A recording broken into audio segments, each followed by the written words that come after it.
In this video, we're finally learning how to integrate characteristic functions with respect to the product measure.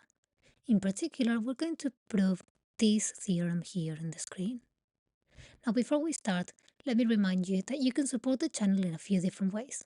You can donate directly to us by clicking the thanks button at the bottom of the video.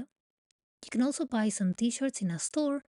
And finally, you can become a member of our YouTube channel. You can do this in two different ways, either by becoming a member directly on YouTube or by going to Patreon. Becoming a member gives you access to exclusive content such as special videos for members, video boards, and lots of other things. So all the information will be in the description of the video. So if these videos are helpful to you, please consider supporting us so that we can bring more maths for everyone for free. So you want to prove this theorem that says, well, we have two sigma finite measure spaces. This hypothesis is going to be essential. So we have two sigma finite measure spaces. We already know how to define this product sigma algebra and then also the product measure. And the question we want to ask is this: what is the product measure of a given set? So we're basically just integrating the characteristic function of E with respect to the product measure, because this, remember, is equal to exactly that. This is the characteristic function of E, x, y, with respect to the product measure, x, y. Now, the way we're going to get this is via the things we defined in the previous videos as sections. So we're going to define these two functions. F is a function in the space X, and it's the measure nu of Ex, where Ex, remember, is the X section of E, where E is an element in this product sigma algebra. Remember, Ex just, if this is our set E, it takes a point in X and it gives us all the range of points Y in Y for which XY is in E. So Ex is a subset of the space Y, and so we can measure its size with measure nu. And likewise with G, now G of Y is a function that gives me the mu measure of the Y section of E. So when we vary here X, that will change what different section. So for this X, we have this section, this other one, we get this, and so on. Different values of X will give us these different sections, and different values of Y for G will give us the measure of these other sections. Now the first step is to check that these two functions are measurable. Why are we doing this? Well, because we want to integrate them over here. We have the integral of, this is f of x. So because we're integrating this function, we need to first check that I am actually allowed to do that. And we're only integrating this with respect to one measure, in this case the measure mu, which is something that we've known how to do for quite a long time. But then it turns out that this integral is equal to integrating now the other function g, so now integrating the measure of the y slices with respect to the measure nu. And this very much looks like what we usually do for rectangles, or for counting points, or for measuring sizes of rectangles. Go back to the previous video if you didn't see that intuition, but basically what we're doing here is we're saying, well, if this is your set E, then the X section is going to be something like this. I am measuring the size nu of this, and now I vary X, and I measure the new size, and I vary X, and I measure the new size, and I vary X, and so on. This is what we're doing with this integral. We're varying X with respect to our measure mu, and we're measuring the sizes over and over again for each different value of X. So we're kind of covering our sets by these vertical slices. And that, of course, makes sense. That will give us the whole measure of the set. And on the other hand here, EY are each of these slices. So now I measure with measure mu these slices.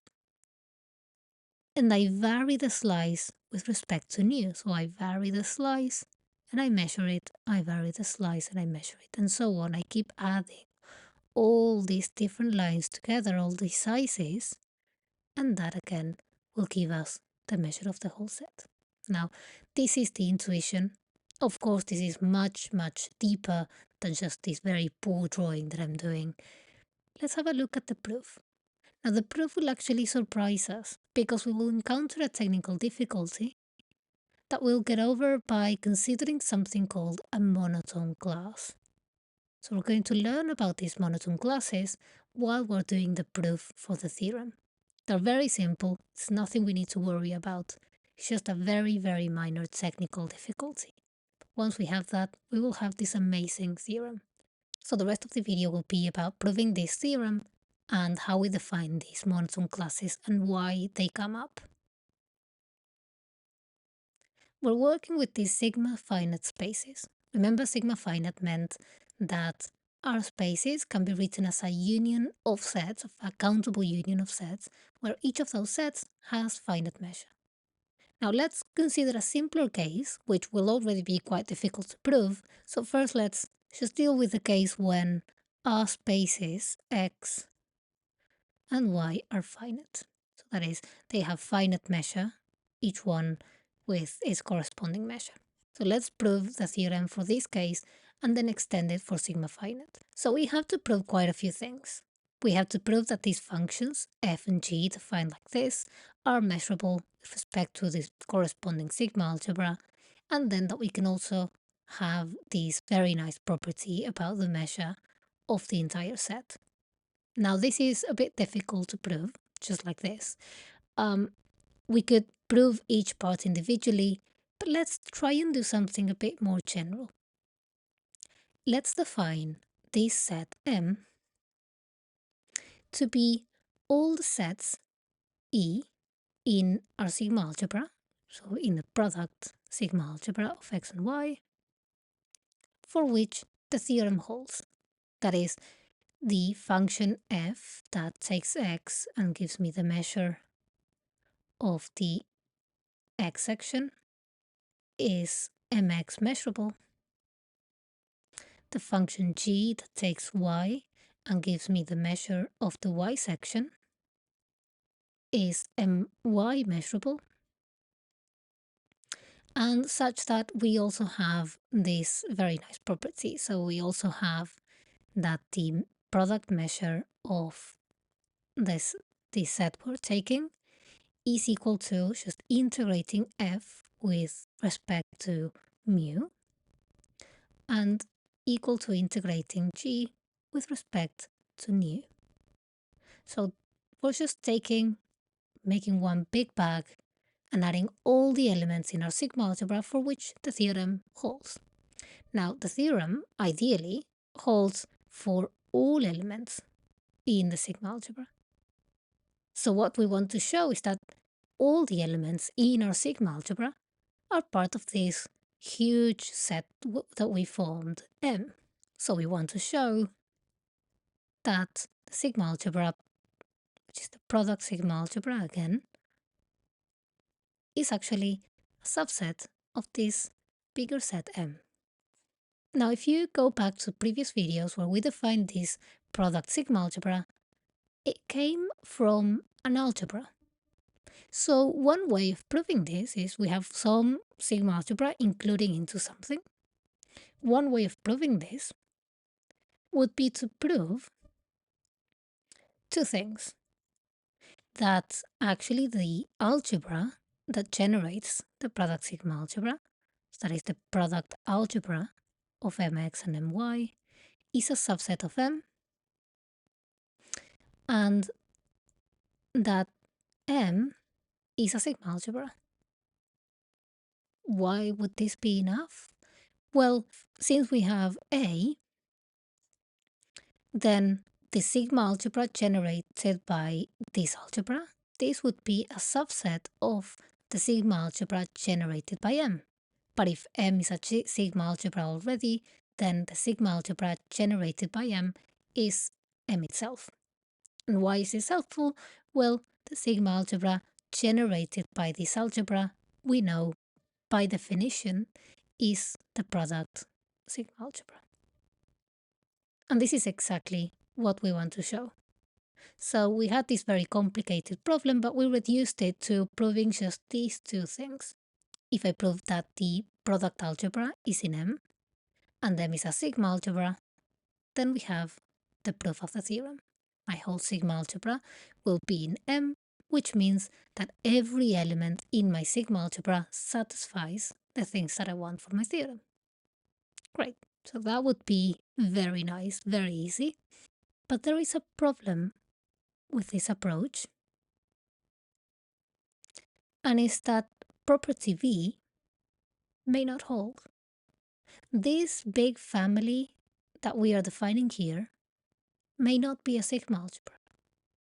So this method of proving this theorem is not very useful. So we need to change our tactic. We need to do something different. And that is why we instead are going to use monotone classes. So we're going to prove something a bit different.